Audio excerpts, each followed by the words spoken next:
evening, ladies and gentlemen, and welcome to the lair of the film Exorcist. Tonight, we will be reviewing Eromanga Sensei, which came out in 2017 and follows the story of Masamune Izumi, a young light novelist who learns that his mysterious illustrator is actually his younger stepsister, Sagari. Okay, now the crew consists of director Ryohei Takashita. It was produced by Shinichiro Kashiwada, Shoko Niwa, Kazuma Miki, Noriko Kazukawa, Kozoe Kananiwa, and Tomoyaki Owada. It was written by Tatsuya Takahashi. The music was done by Tomoko Kikyo, and it was created by the great studio of A1 Pictures. On to the cast. We have Masamune Izumi, who is voiced by Yoshizuka Matsuoka, Sagari Izumi, who is voiced by Akane Fujita, Elf Yamada, aka Emily Granger, is voiced by Minami Takahashi, Muramasa Senju, aka Hana Umezona, is voiced by Sayori Onishi. Megami Jino is voiced by Ibiki Kido, and Tomoe Takasako is voiced by Yui Ishikawa.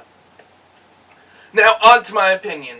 Let's begin with the opening of the first episode, which from the start you get the feeling that this is going to be a very heartwarming anime when you witness our main characters first meet a year before the actual anime starts.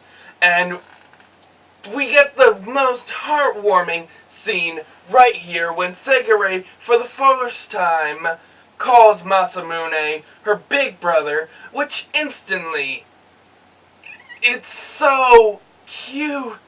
My God.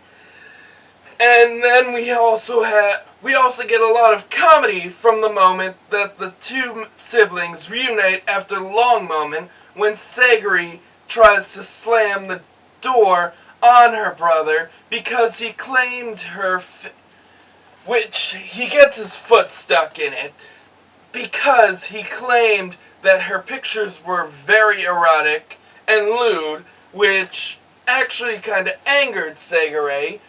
But this ends up having her pushing him away with her game controller, which finally gets him out, and she calls him an idiot for his comments. Now, this is just the start, especially when we haven't even met the other four main characters. Yes, there are four. Who will continue to make the story interesting, which brings me to episode 2, where we meet the annoying class representative, Megami, who shows up to try and get Sagari to come to school, and she's very persistent, and this is only the first time she's done it. The second time, she brings the whole class over to try and get Sagari to show up, but it only pushes Sagari even further into her blankets and away from everyone. And on top of that, we also get to meet Elf Yamada, our pretentious, annoying main character, who's also one of Masamune's rivals in the light novel industry. We also see in the next episode that she can be useful once in a blue moon, which she does help a few times, especially with Masamune's writings. But we also have Masamune's best friend, Tomoe, who works for the local light novel store, who shows up a few times in the series to give him info and to provide him with books and research.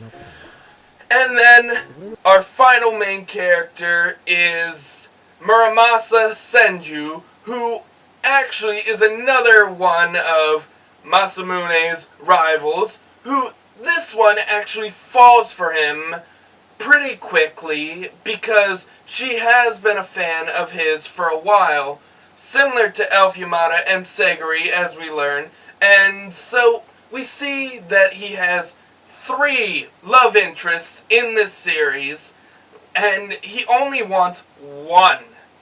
We already know who that is from the book he writes, but it's kind of a secret between them all.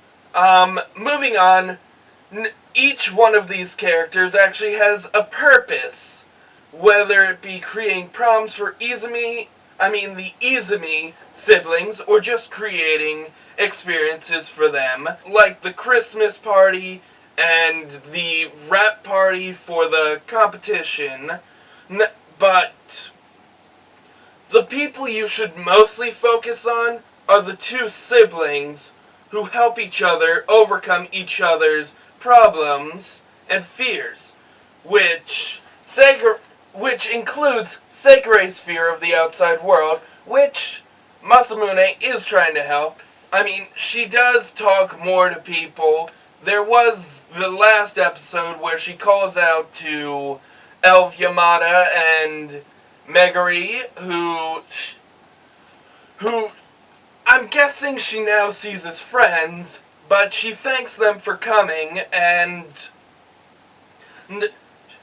we start to see her come out of her shell more. I mean, she's come out of her room a lot of the times, and she's let her brother in her room more, which is it's really great. And speaking of which, we also start to see her slowly get over it, and she wants to do new things with her brother, especially since she also wants to make the book they're writing together into an anime, and it's just a great pairing. And you actually really feel for her as you watch each step. There is also the very awkward moments that a lot of people come to love, like Masamune's many lewd comments towards his sister's drawings, or when he claims that his sister is the famous Eromanga Sensei, and she instantly says each time, "I don't know anyone by that name." And it's so cute because each time you get to see her blush, and my god, Seigure is such an amazing character in this. You can't help but loving her. Oh, and we also have the pleasure of witnessing the great opening and ending credits as they both get you pumped for the next episode or what's to come next.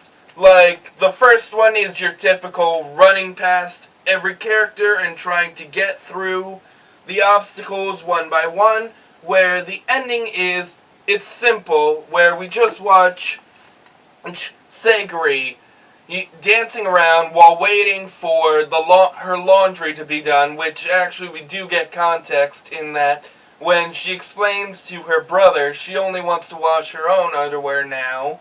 So that brings that on in the second episode, and I love these songs. They're really good. But,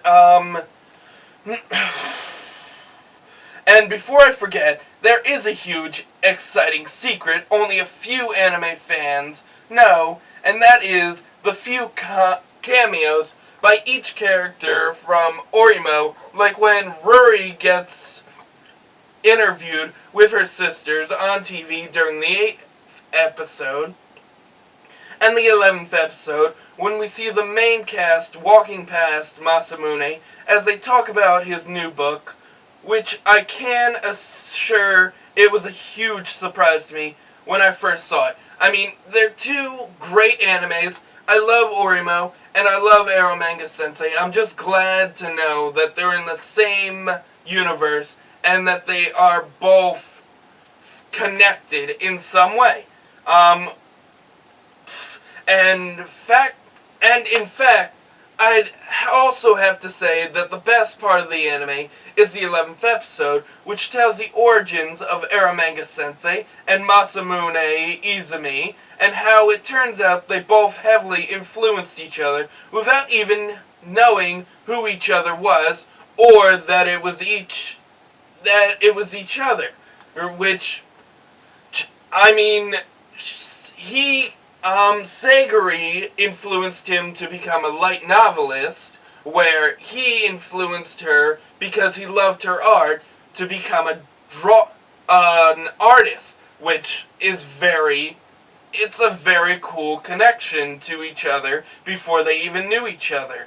Now to finish this up, I would just like to say that despite the title, this is a really interesting and funny romantic comedy with very few erotic moments, but also a couple of moments that some might claim to be annoying, like some of the scenes involving Elf Yamada, but despite these flaws, it's still a wonderful find, which I'm glad I got to see. And this is the reason why I'm giving it a 9 out of 10, because despite the flaws, I love it. I really do. And I can't wait to watch it a third time. And I am really sad that there was no second season with many of the other fans who understand. Which, speaking of which, I'd like to close this out by giving a shout out to the amazing Segare_Izum, a friend of mine who has her own fan account of Segare, and a YouTube channel called Segare Sweet, where she plays games and films them, so please go check her out. She is a good friend of mine, and I just love her posts. So yeah, next week we will be doing Chinobani and other delusions, and just please have a wonderful night,